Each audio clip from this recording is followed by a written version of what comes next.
Welcome to this short this commentary, the short study of this weird story that we have in the Gospel of Luke about the road to Emmaus. My name is Jim Kenny. I'm the transition minister for Deep River Community Church. And I'm just beginning to learn how to use this media, so playing around with it a little bit. The story is an interesting one. It's from Luke chapter 24, verses 13 to 35. And some prehistory helps here.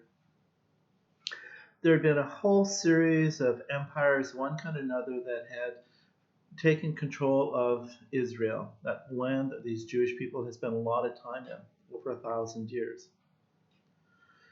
And previous 300 years had been through a lot of violence, especially the previous 200.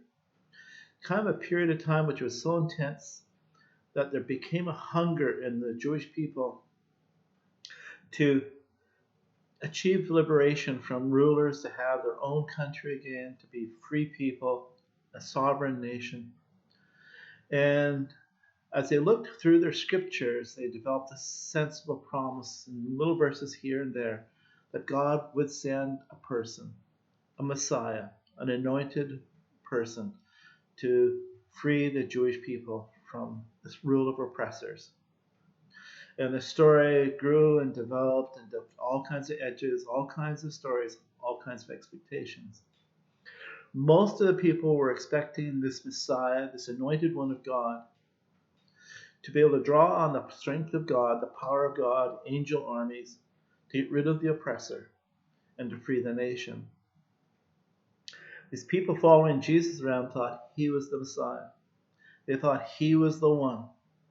God was going to help Jesus free the Jewish people from the Romans. So he's going to help these Jewish people find freedom. His disciples wanted to be in positions of authority with him because they thought he would be sending creating a new kingdom. And they wanted to have leadership positions in that. They had some crazy, silly discussions as they walked through the countryside. But that's what their expectations were. And the two disciples in this story are among those people following him, expecting this wonderful thing to happen. And they expected it up until Thursday, 3 days before. And on Thursday, they had this wonderful meal. Jesus said some strange things. This is my body broken for you. This is my blood shed for you. Like, what was that all about? And then he was arrested. But they thought he'd still be okay. And then on Friday, he ends up in a court of Pilate, the Roman ruler. He's sentenced to death. They said, okay, God's still going to save him. And then they watched him crucified on a hill. What they couldn't imagine happening happened. Their friend, their mentor, their rabbi, their master, painfully, brutally executed. They saw his body taken away to be buried. Now on the Sabbath, on the Saturday, of course, they wouldn't travel anywhere because that was banned for Jewish people against their religious principles. And all these followers of Jesus were very religious Jews. So on Sunday, they had breakfast with the rest of the people, getting ready to go home. And these women came back with a story about the tomb was empty. And then Mary Magdalene came and told them that she had talked to Jesus, the risen Jesus. What a strange story. What could that mean? What does it mean to be risen? And so they're heading home to Emmaus, a few miles outside of Jerusalem, walking along, feeling really sad and confused. Like they're beginning to wonder if maybe they had been foolish to believe that Jesus was the one they hoped for. Maybe he was deluded. Maybe they were tricked.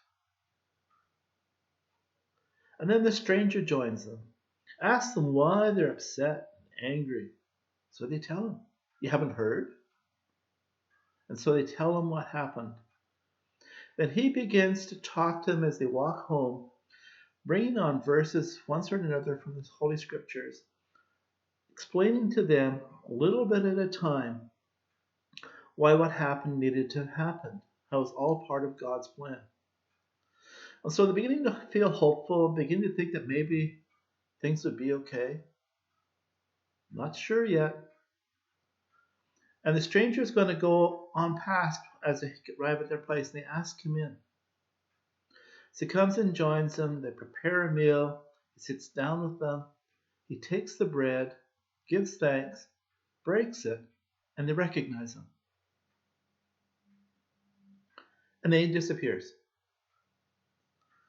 They're excited because now they have experienced the risen Jesus, the risen Christ. They know something strange and wonderful is going on. Don't know what it is really, but it's strange and it's wonderful. And they run all the way back to Jerusalem to tell the others what they had seen and heard. Interesting story. The story has some strange parts. We have them not recognizing Jesus. Now, Mary didn't recognize Jesus.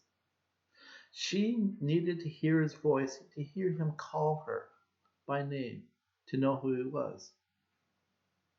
So how was the appearance of Jesus changed in his resurrection? Was it possible that his face bore the pain that he had experienced in crucifixion? And he was just seen as someone who had been through a brutal experience? Because there are lots of them around. People have been violently beaten up by Roman soldiers or by like bandits and others.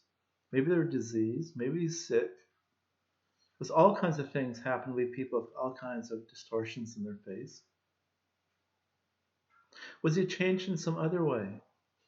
We don't know how he looked different, but they didn't recognize him until either he spoke Mary's name or until he broke the bread for these two disciples.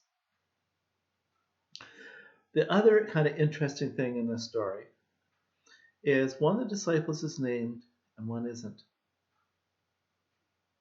Why is the other one not named?